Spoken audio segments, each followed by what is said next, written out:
रूस और यूक्रेन का युद्ध अभी भी जारी है। इस बीच रूस ने नई पीढ़ी के सुखोई 57 फेलॉन फाइटर जेट को एयरफोर्स में शामिल कर लिया है। सुखोई Su-57 फेलॉन रूस का पहला स्टेल्थ एयरक्राफ्ट है। इसकी मदद से रूस यूक्रेन पर भारी तबाही भी मचा सकता है, इसलिए ये रूस के लिए रणनीतिक फायदेमंद माना जा रहा। रूस की सेना ने 71 Su-57 का ऑर्डर दिया है और अभी तक 5 Su-57 मिल भी चुके हैं।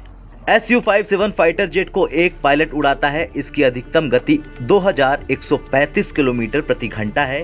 हैरानी की बात यह है कि यह सुपरसोनिक स्पीड में 1500 किलोमीटर तक उड़ान भर सकता है, यानी दुश्मन के इलाके में तेजी गति से हमला। इसकी जी लिमिट +9.0 है। Su-57 फाइटर जेट की लंबाई 65.11 इंच है, जबकि विंग स्पैन 46.3 फीट और ऊंचाई 15.1 फीट है। ये दुनिया का दूसरा सबसे खतरनाक फाइटर जेट माना जाता है, क्योंकि इसमें बेहतरीन एवियोनिक्स, एंटी रडार तकनीक और हथियारों का समावेश किया गया है। रूस का ये स्टेल्थ फाइटर जेट अधिकतम 66,000 फीट की ऊंचाई तक उड़ान भर सकता है, यानी अधिकतम ऊंचाई से भी दुश्मन पर सीधा हमला। ये किसी फाइटर जेट की उड़ान के लिए अब तक की सबसे ज्यादा ऊंचाई है। ऐसी ऊंचाई पर फाइटर जेट को आसानी से देखा नहीं जा सकता। इसके अंदर 30 मिमी की ऑटो कैनन लगी है, यानी दुश्मन के फाइटर जेट, टैंक या बख्तरबंद वाहन पर ताबड़तोड़ गोला बरसा सकती है।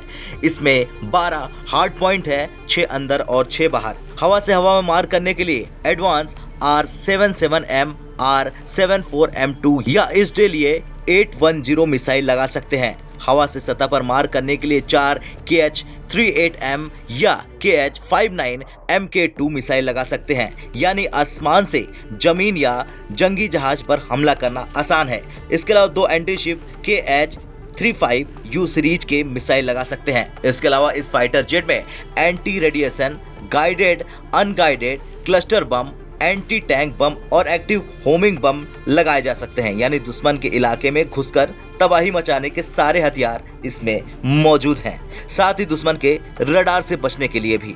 फिलहाल इस फाइटर जेट का इस्तेमाल सिर्फ रूसी एयरफोर्स कर रही, लेकिन इसके 4 वेरिएंट हैं। Su-57 बेसिक यानी पहला फाइटर जेट सीरीज, दूसरा Su-57E एक्सपोर्ट वर्जन है, तीसरा है Su-57M जो अपग्रेडेड वर्जन है। इसके अलावा 5th generation fighter aircraft FGFA को लेकर भारत के साथ प्लानिंग थी। इसमें सुखोई और हिंदुस्तान एरोनॉटिक्स लिमिटेड मिलकर काम करने वाले थे, लेकिन भारत ने साल 2018 में इस प्रोग्राम से खुद को अलग कर लिया और अब अपने स्वदेशी फाइटर जेट पर फोकस किया जा रहा। खैर, किसी भी देश की वायुसेना में सबसे महत्वपूर्ण होते हैं लड़ाकू विमान, यानी फाइटर जेट, और उनकी गति, मारक क्षमता, रडार में न पकड़ आने की काबिलियत और हथियार से ही उस वायुसेना या देश की ताकत का अंदाजा लगता है। और अब देखना यह होगा कि इस खतरनाक फाइटर जेट के आने के बाद रूस और आक्रामक होगा यूक्रेन पर या फिर नहीं।